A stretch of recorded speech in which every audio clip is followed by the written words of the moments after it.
qui sont réalisés quand vous faites ça. Mais je ne peux pas vous dire tout de suite que ce sera 100 milliards ou 200 milliards. Le travail continue.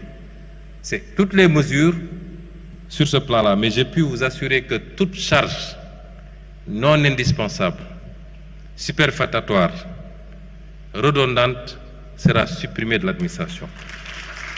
Par contre, cela ne veut pas dire aussi qu'il nous faut aller vers le misérabilisme.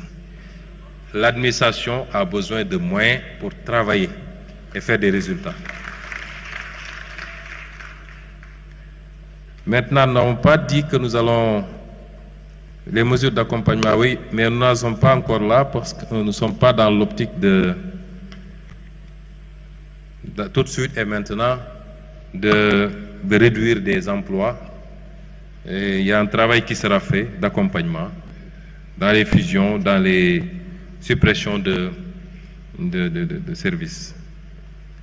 M. Abdelaziz Kébé nous parle de marge encore. Oui, il y a énormément de marge encore. C'est pourquoi moi je dis, repartez dans mes écrits, mon livre Solutions de 2018, ce que j'avais dit sur les marges budgétaires dont nous disposons. Et j'avais conclu que ma conviction, c'est qu'on n'a pas encore exploité peut-être le tiers même de nos capacités.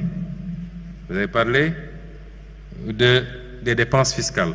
Chaque année, je ne sais pas si ça se fait jusqu'à présent, il y a le rapport sur les dépenses fiscales.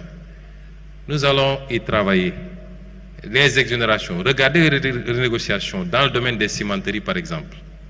Mais on ne peut pas avoir une cimenterie qui en phase d'exploitation continue à avoir des exonérations. 15 ans, 20 ans, 25 ans plus tard, elle a des exonérations. Et vous savez c'est quoi? C'est minimum 300 milliards par an que nous perdons. Donc, sur les dépenses fiscales, nous sommes d'accord. Les restes à recouvrer, oui, mais ne prenez pas les chiffres tels quels, parce qu'il y a toujours un stock non viable dans ces restes à recouvrer. Ça a été toujours comme là, et le travail sera fait pour apurer. Il y a, je n'ai pas voulu apurer le patronat, mais il y a la dette fiscale de 1700 milliards. Qui n'est pas encore, qui doit être payé, mais on ne va pas vous les demander tout de suite. Je ne veux pas vous apeurer, mais c'est une marge également. Il y a eu des mesures de suspension durant la Covid, mais il y a d'autres types de dettes qui sont là. Mais pour accompagner justement le patronat auquel nous devons également de l'argent, on peut faire une convention de dette croisée. Vous nous devrez encore beaucoup. Mais nous sommes là aussi pour vous. Et tout ça, c'est des marges, effectivement. La répartition de la charge impôt direct, impôt indirect, ça, toutes les économies sous-développées, malheureusement, ont cette inversion.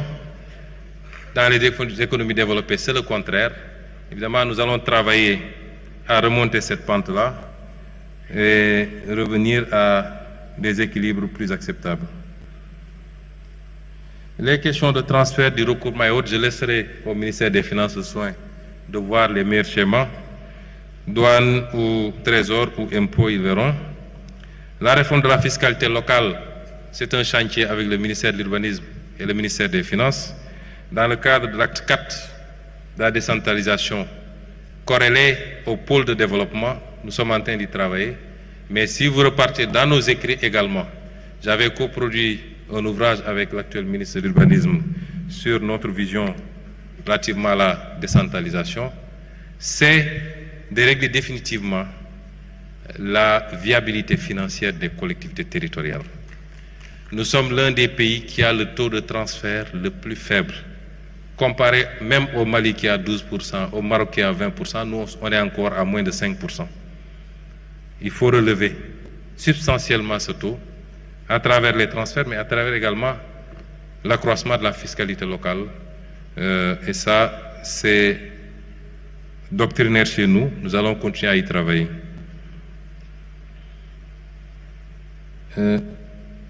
La stratégie nationale de la bonne gouvernance, elle va accompagner certainement tous ces textes qui sont faits actuellement et qui concourent tous à cette préoccupation de bonne gouvernance. Mais c'est un chantier auquel peut-être vous serez conviés, qu'on finalisera pour compléter le package dont a parlé le président tout à l'heure. Oui, moi je pense que quand on a géré un pays, quelle que soit votre fonction, président, premier ministre, ministre, directeur général, vous ne devez pas pouvoir, au lendemain de la fin de vos responsabilités, prendre la clé des champs. Il faut rester un peu pour qu'on voie si il n'y a pas des choses à vous imputer d'abord. Beaucoup de gens sont sortis du pays, des dossiers les concernant sont ouverts et ça crée une sorte d'impasse juridique où ça rend les procédures beaucoup plus difficiles. Je pense qu'à un moment donné, peut-être c'est ce qui avait motivé la prise de certaines décisions interdisant certains de sortir du territoire. Beaucoup ont dit que c'était illégal. Et il faudrait peut-être légiférer pour donner une base légale à tout ça et renforcer un peu la reddition des comptes. Madame Mamdiara Ndiaye de la société civile, nous sommes tout à fait ouverts pour impliquer, associer la société civile à ce que nous faisons. Toutes les bonnes volontés, toutes les compétences sont les bienvenues aujourd'hui parce que le pays n'appartient pas aux politiques. Il n'appartient pas seulement aux tenants du pouvoir, il nous appartient à tous. Il faut juste qu'on s'entende sur les règles de collaboration et de travail et que les rôles soient bien compris de part et d'autre. Comme je dis souvent, il ne s'agit pas de co-gouverner. Dans une démocratie, ceux qui sont allés à la rencontre du suffrage, qui ont la confiance du peuple, avec un programme, au moins durant leur mandat, doivent gouverner. C'est comme ça que ça se passe. Maintenant, on a besoin d'écouter, de nous enrichir des expériences des uns et des autres. Et sous ce chapitre, nous sommes tout à fait ouverts. Nous prenons au vol votre main tendue et nous sommes tout à fait ouverts à travailler avec toute la société civile. Sauvegarder l'espace de la société civile. Nous n'avons aucun problème, nous ne sommes pas là pour grignoter sur l'espace de la société civile. C'est le contraire qu'il faut interroger. Est-ce que la société civile n'envisage pas de grignoter sur le nôtre? Vu les interpellations quelquefois et la teneur, c'est comme si certains de la société civile étaient élus à notre place pour décider à notre place. Mais nous ne sommes pas là, nous, pour interférer sur la société civile. Et enfin, le rôle des femmes. Je crois que dans toutes les politiques publiques que nous développons, nous parlons de plus en plus même de discrimination positive. Les femmes sont les premiers acteurs du développement de ce pays. Je le sais, et c'est pourquoi, partout où j'ai été, à titre personnel, les maigres revenus que j'avais, je les ai alloués à des associations féminines pour les aider à se renforcer. Et c'est ce que l'État va continuer à faire. Et hier, j'étais particulièrement content, lors de la remise des lauréats, de voir qu'il y a quasiment autant de femmes, ou peut-être plus de femmes que d'hommes. Et ça va dans le bon sens. Rassurez-vous, c'est une préoccupation. Et nous allons mettre des mécanismes dans l'accès au financement, dans l'accès au foncier, des mécanismes même discriminants pour permettre à ces femmes-là de s'autonomiser et de continuer à jouer le rôle qu'elles jouent dans la stabilité sociale, parce qu'elles, au moins, remettent l'argent dans la maison. Monsieur Cissé du SYNPICS a parlé de la fragilité du secteur de la presse, la précarité, fragilité économique, précarité éditoriale. Quelle réforme du modèle? Convention État-Presse, FADP. Ce que je retiens dans tout ça, d'abord je renvoie au ministre de la Communication qui, je crois, travaille à des assises, si ce n'est déjà tenu, avec la presse. Mais ce que je retiens, c'est que vous nous dites que le SYNPICS a des propositions.